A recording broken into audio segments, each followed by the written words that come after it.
Vic is about to die. At best, she'll die when the Ministry of Magical Entities finally puts on their sham of a trial and convicts her of a crime she only sort of committed. But most likely she'll die in the next flash flood here in this hellhole they're using as a prison. Or maybe whenever that shrieking squirrel demon thing comes back. Then again, maybe she'll live just long enough to find out what MOME is really up to, and die along with everyone else if she fails to stop them. Hello everyone, and welcome once again to the Heir's Lair. I'm your host, Jonathan Taylor. Today's video, as you perhaps might have guessed so far, sees me continuing my look into the Victoria Marmot book series written by Virginia McLean, this time with a look at the third of its constituent books, Victoria Marmot and the Shadow of Death. As I've said in a previous video, I would very much recommend that you watch this series of reviews in release order, specifically so that you avoid spoilers for this YA fantasy series, and maybe ideally also actually read the books in the meantime, just in case their description sounds like something you'd be interested in. Assuming you're still watching past this point, I think you have decided that any spoilers are irrelevant to you, either because you don't care or because you've already read so far. So I'll just go ahead and actually talk about this book the same way I normally would. The TLDW for this review is this author has always had somewhat of an exploratory edge and focus towards her writing, and it is within this book that she has decided to indulge it just a little bit more. And this time she goes both broader and deeper within this world, fleshing out and presenting new aspects, while at the same time starting to cover some of the gaps that previous books have left behind. I can't guarantee that all of the new information really works perfectly, but the overall approach to the construction of the world is still very interesting, very exciting to follow up on. So if you've been reading through this book series so far and have enjoyed it, this book in particular is likely to be a step up in quality. Either that or it will bore you, depending on what aspects of the previous books you found particularly interesting. And now that I'm done with the general information, it's time I delve a little bit into the specifics of this book. The plot follows the leads as they struggle with the situation imposed upon them by the by the villains.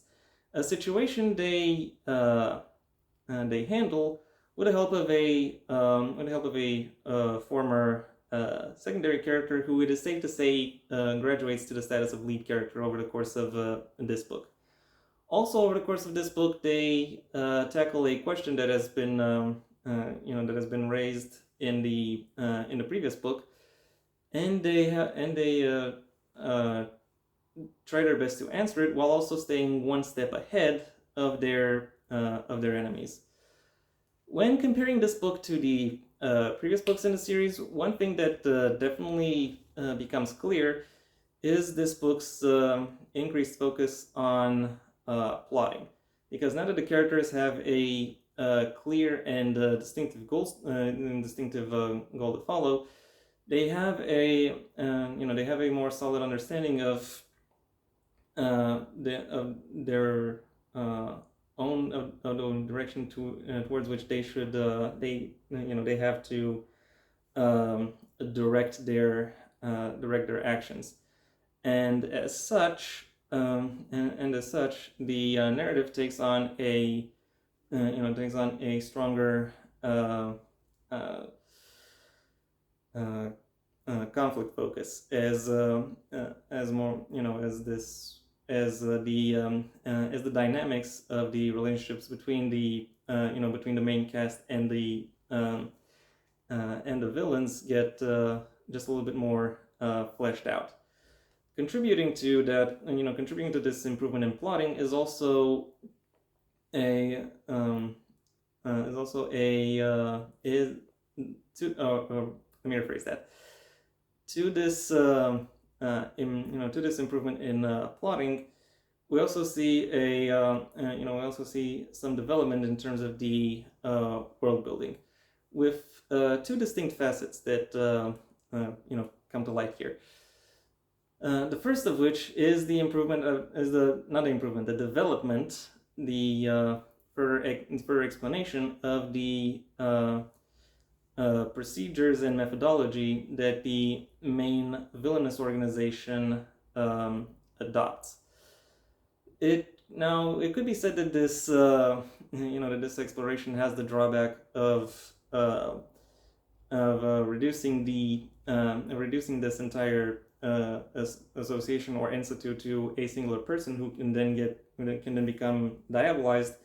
But to its credit, this book doesn't really do that. It's not just one bad apple. It's pretty clear that a lot of apples here, as the book is presented so far at least, are pretty bad.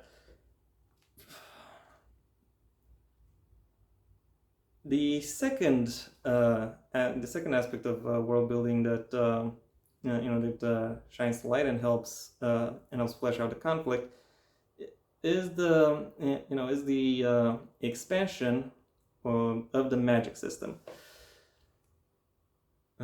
where where both the readers and the characters receive a deeper understanding of the various characteristics and possibilities that the magic system allows, and thereby making it possible for for both the aforementioned parties to get a clearer understanding of their of the options available to them within the story moving forward, which I have to say is an interesting development to read and follow up on.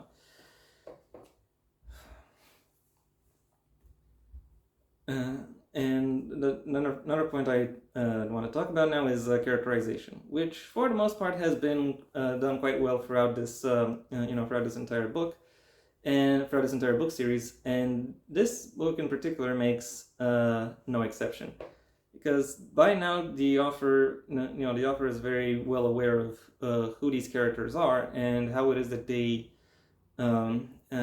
distinguish themselves, what it is about them that they in particular wish to emphasize or keep hidden, and she manages to play with that quite well. And with the new developments from both the world and the conflict, there are plenty of opportunities for her to actually do that. And the storytelling, as in the actual writing, pacing, etc., which are employed to make this book come to life, have improved quite a bit since the first book. So have improved, or at least compared to the first two books, allowing both the narrative and the humor to work side by side without stepping over each other, as they kind of tended to within the previous books. That being said, while this book does bring a lot of improvements compared to its predecessors, there are still small things that it could do better.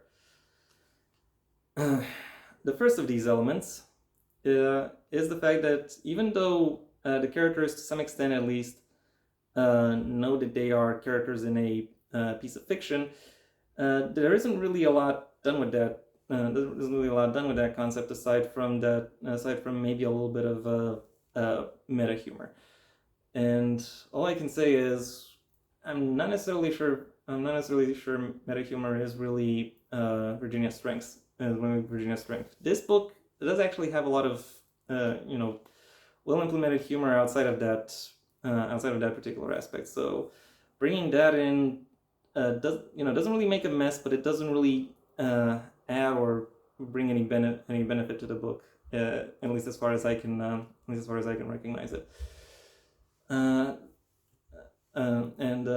other things of note is that I'm not necessarily sure the characters really receive everything they need in order to really stand out and in order to fully contribute in a meaningful way to the to the way that this narrative operates. So yeah, there could be a better integration of these characters within the world and within the narrative could be beneficial.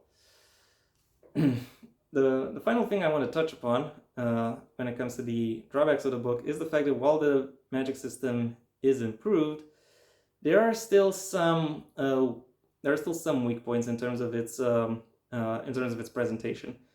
And unfortunately, one of these weak points comes to the forefront right in the right at the climax of this book, rendering it just a little less effective than it really should have been, to be honest.